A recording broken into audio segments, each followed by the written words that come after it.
Nairit, an abandoned giant of the chemical industry USSR. What it was, and what it became. What led to the downfall of the grand enterprise. What is happening to it at this very moment? Is it truly possible for a stalker to enter? And what happens if you're caught by strict security at a strategic site? I've been there, and I'll try to answer these questions. And most importantly, I managed to talk to a man who was caught by security on the premises. I liked his story so much that I asked him to personally record a video for you. So, the Criminal Investigation Department arrived. We've started facing accusations of espionage. And then it began. Insults flew. Screaming erupted. Intimidation followed. Brew some tea. It's about to get interesting. Nairit is one of Armenia's oldest chemical plants, established in the late 1930s, which produced calcium carbide, a chemical compound highly demanded by the national economy, and in 1940 became the sole producer of chloroprene rubber. By the late 1980s, the enterprise confidently held around 10 to 12% of the global synthetic rubber market share. In addition, the plant produced carbonol, caustic soda, latex, bleaching powder, liquid chlorine, quicklime, oxygen, and monocarboxylic acids. Over the years, the factory endured several upheavals. Like much of Soviet heavy industry nationwide after the collapse of the Union. In addition, Armenia was drawn into the Karabakh War and found itself under economic blockade. This ultimately led to the plant's shutdown in 1993. Since 2001, the plant has wandered from one owner to another, accumulating debts in parallel. Despite frequent changes in ownership, the plant kept running, and by 2008, it encountered the global economic downturn. Demand for manufactured products fell sharply and the plant stopped again. By 2009, the plant had resumed active operations, but the management failed to account for the consequences of the economic crisis and the fact that global demand for the product had significantly declined. In 2010, the plant shut down for the third time, and likely for good.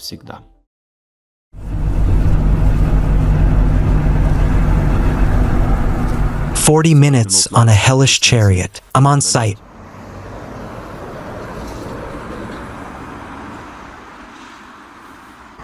And here it is, the industrial giant of the USSR. Nairit plant. I'll go around now. I'll see what's what. There are new plastic windows here. Apparently, some buildings. Available for rent. Or for warehouses.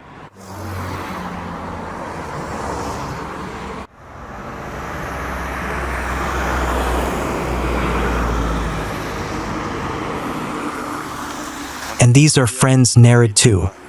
I'll tell you about him too, but a little later. Apparently the remains of the equipment are lying folded.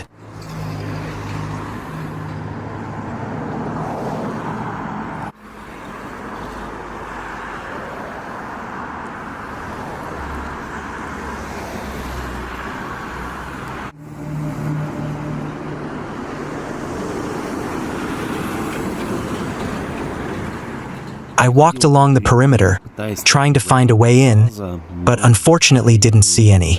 There were people inside the large Nairit 2 building. In another area, there was construction, plus a busy highway nearby. All of it made me feel very uneasy.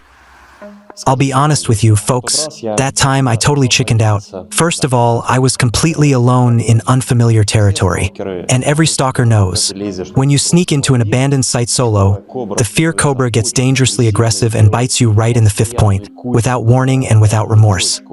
If I'd been with one of the local guys that time, someone who'd already been there and knew the layout, it would have been a completely different story altogether. Secondly, by that point I had already ended up at the police station after climbing into the abandoned section of Yerevan airport on my very first day, completely unaware of the risks involved. And deep down, I had this gut feeling that if I got caught a second time, and what's more, they'll find footage of the abandoned power plant on my memory card. Then they'll deport me from the country altogether. I didn't want to risk the entire trip, especially since I had many important sites ahead of me. As for the deportation, that was just my own cautious assumption, nothing more. After thinking things through carefully, I decided that the risk simply wasn't worth jeopardizing the entire trip I had planned so thoroughly. That was back in November 2022. Since then, I've become more experienced and met many fascinating people who had also spent time at Nairit. Even those who, like me, were too hesitant to go inside, I've spoken with them too. Their stories and the footage they captured from within the plant, I'll show you a bit later. But for now, let's return to the story.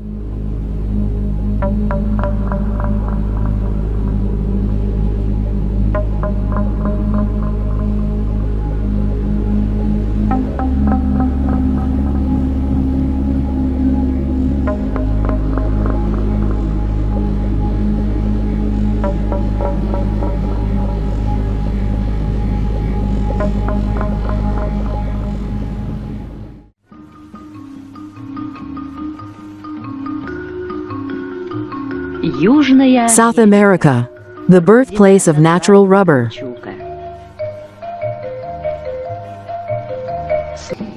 Native peoples had already been using the essential properties of rubber since ancient times.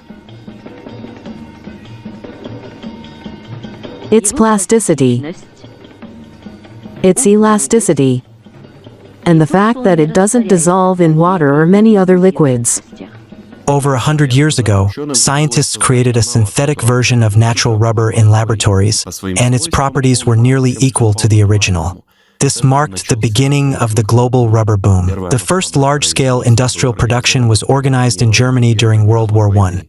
Commercial synthetic rubber production officially began in the United States in 1919. By 1940, more than 10 different grades of synthetic rubber were being produced worldwide. The main producers were the United States, Germany, and the Soviet Union, thanks in large part to Nairit. Rubber produced by artificial means is hundreds or even thousands of times faster to manufacture. A modern synthetic rubber plant can replace many thousands of hectares of Havea plantations, born in laboratories. Isoprene rubber found wide application across various sectors of the national economy, primarily in the rapidly growing automotive industry.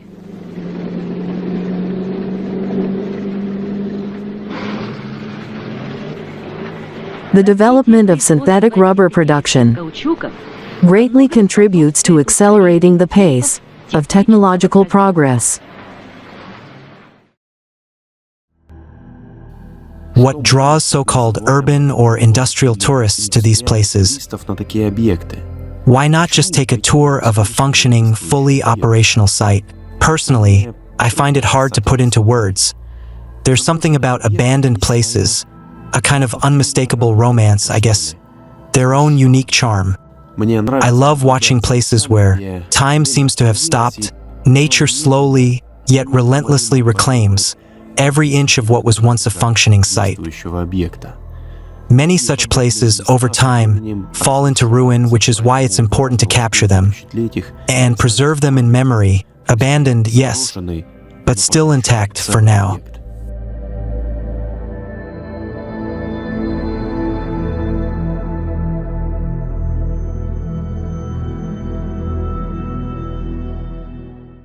The first protagonist of this video managed to capture footage inside Nairit and then was caught by security. Alex is a veteran of stalker culture and urban exploration, a friend of the evil cat. And this is his story. Hey everyone, my name is Alex. I want to share the story of my trip to the Nairit factory in Armenia back in 2019. Anatoly will tell you about the factory itself. As for me, I will share only my own story.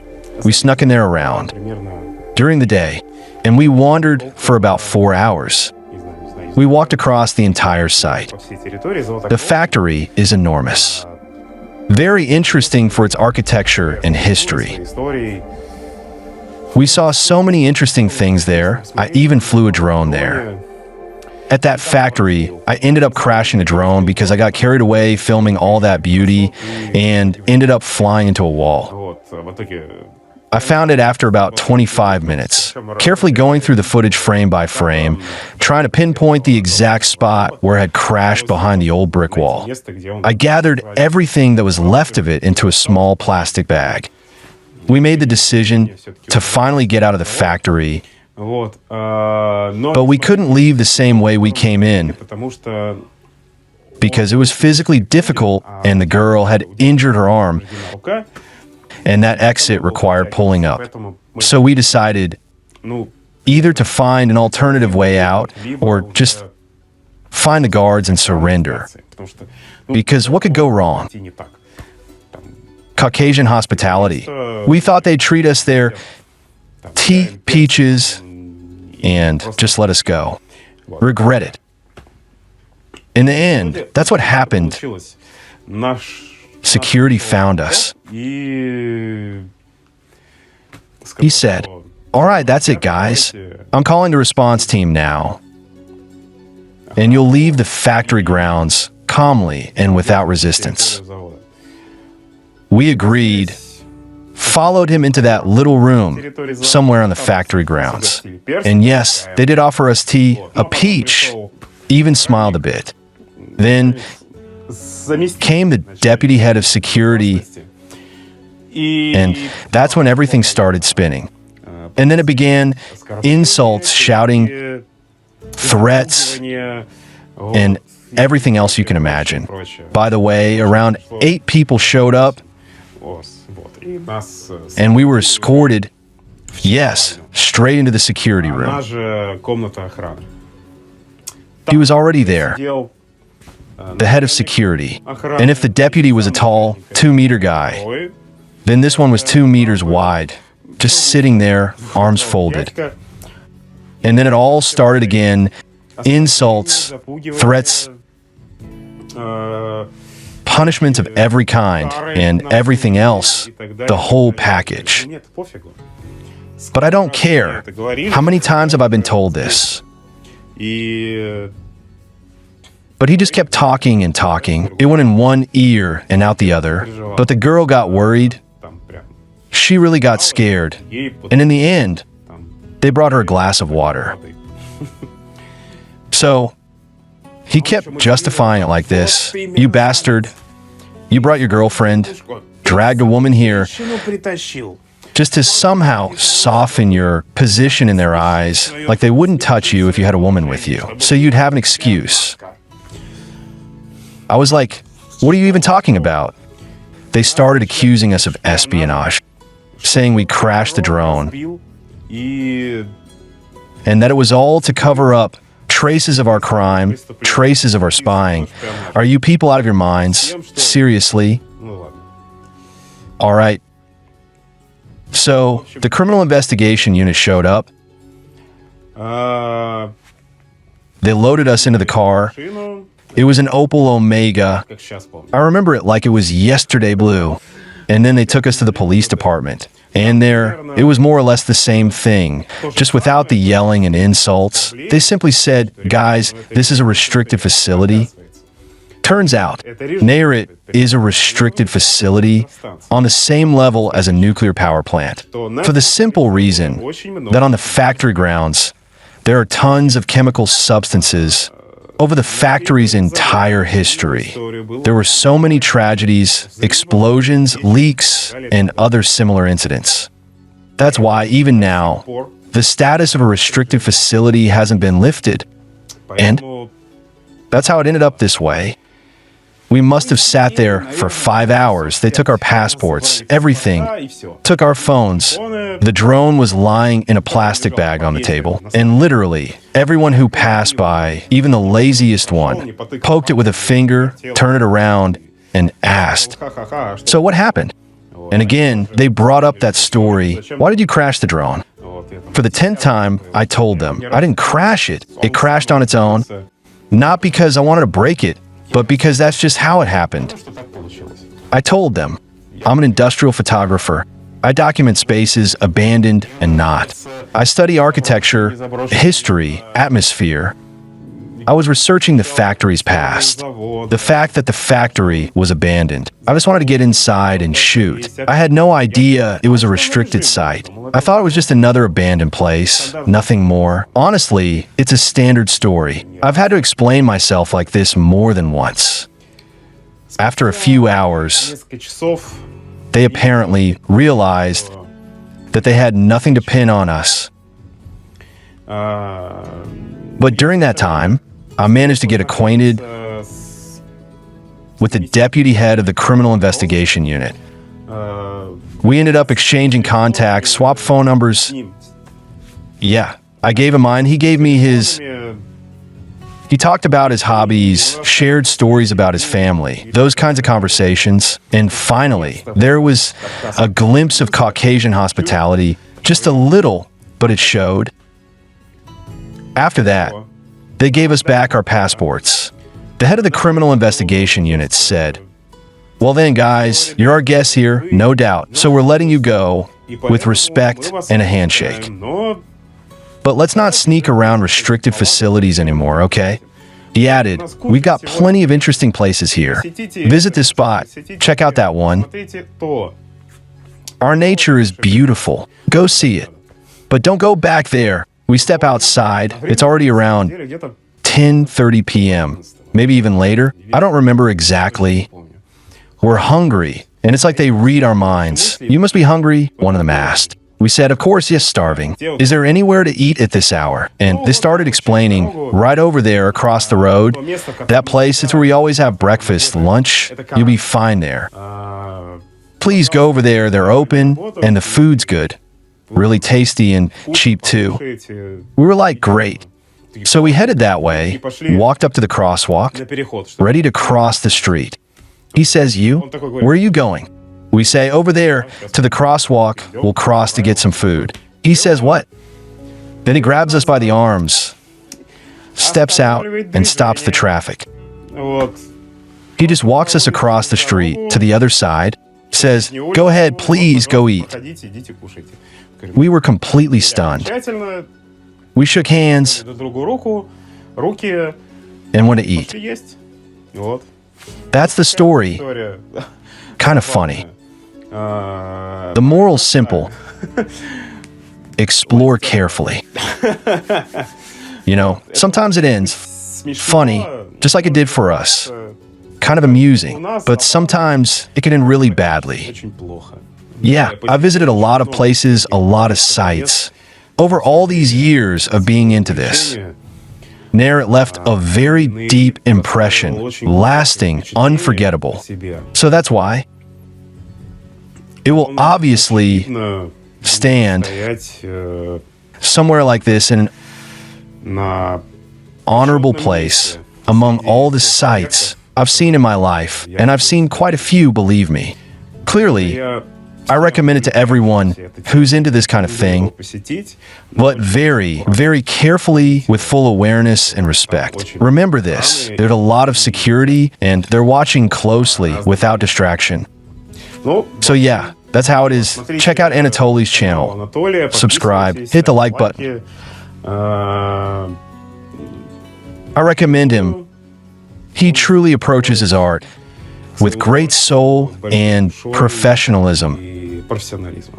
Thank you all, and goodbye. Initially, 2 years ago, I hadn't planned to make a video about Nairit. There simply wasn't enough material available at the time. But after meeting Alex and hearing his story, I realized that this might be interesting to you. He agreed to share his story, for which I'm truly grateful, as well as for the photos and the drone footage. I'll leave a link to his social media in the description. Go check it out, take a look, and subscribe. It's not just about abandoned places. There's much more to discover. Another fascinating story. He's a professional photographer and videographer. Over these 2 years, I've come across another story from a different and very talented author. He not only shared the story, but also provided video footage from inside the factory. But before we move on to the second story, let's first thoroughly finish the story of the factory itself. Between 2010 and 2015, the factory workers held multiple public protests, repeatedly demanding that the government pay off a year and a half's worth of overdue wages.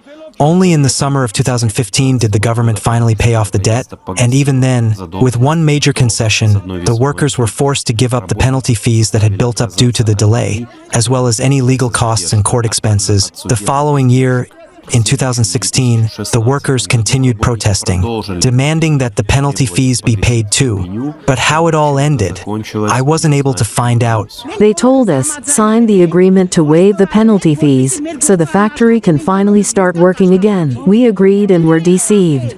If we hadn't signed that agreement, we would have stayed buried in debt and gone hungry.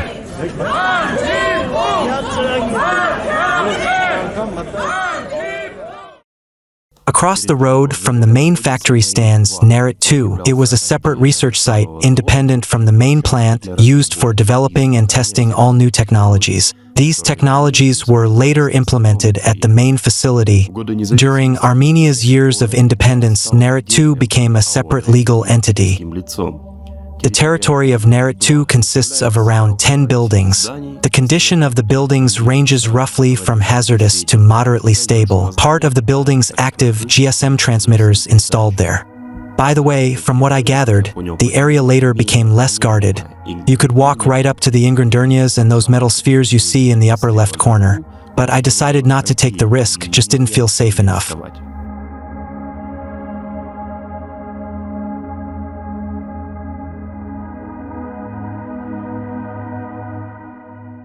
Second stories from blogger Ninurta. Some of you might follow him. He filmed Nairit a month before me in 2022. He snuck in several times, but got caught once. What you're seeing now are his shots. Next comes his direct speech.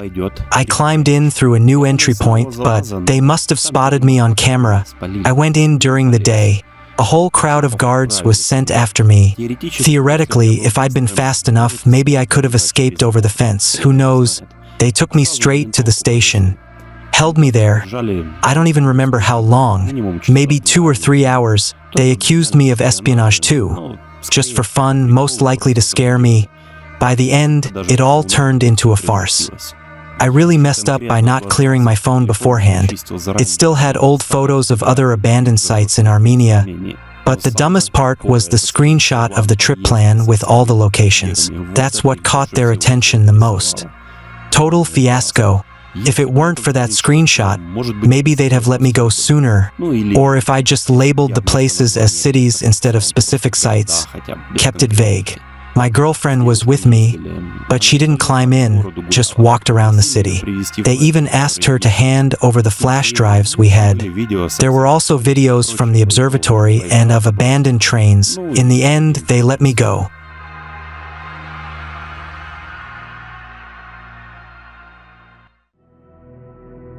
After the plant was shut down, the Armenian government conducted audits and tried to find investors, while publicly promising to restart operations. According to various estimates, this would require between $100 and $300 million. Based on the information I found online, many believe the government is merely pretending to revive the plant, while quietly dismantling it behind the scenes. What the real purpose was, and how true any of it is, isn't for me to judge. The fact is, as of November 2022, the plant remained abandoned, still quietly drawing strong interest from stalkers, urban explorers, and fans of industrial tourism. What can I say, folks? Honestly, I don't regret not climbing in myself. Have you seen? Pretty active site. And who knows what could have happened if I'd been caught, detained, what kind of trouble that might have caused, considering that I already have one detention on my record and really didn't want a second one. So I hope you understand me. My decision, maybe next time with someone local, I would have climbed in. There was one spot. The fence could be climbed, no barbed wire. I could have explored a little, but the problem is, it's right next to a busy highway. So it has to be either really early in the morning or very late at night. You need to go when it's already dark, but again, what's there to film late at night? Only early morning makes sense. Just like that, I headed back on that miserable minibus toward the metro entrance. By the time I get there, it'll already be dark, and I hope that I'll have a bit more luck with this location. At the end of 2024, I already know where the entry points to Nairit are. I've discovered other amazing, hidden places in Armenia that I didn't know about and didn't film back then, and I really hope that one day I'll be able to return, go there again, and capture all of it for you, and visit Nairit, because places like this in the world are truly rare and special, and any stalker would gladly. I would have loved to add Nairit to my collection. Thank you for watching. Just a reminder, there's a link in the description to my Boost page where you'll find all the videos from my trip to Armenia, including the one about how I was received at the airport. The subscription is just 50 rubles a month. Plus, there's a ton of exclusive content about my travels and freight train adventures, and much more. I'd be truly grateful if you find a moment to support. So, what do you think of Nairit? What do you think of this kind of unusual video format, which personally didn't end with me getting inside the abandoned site? This, at the moment, is the only video in this format on my channel. Don't forget to hit the like button. Friends, I'll see you very soon in a new adventure.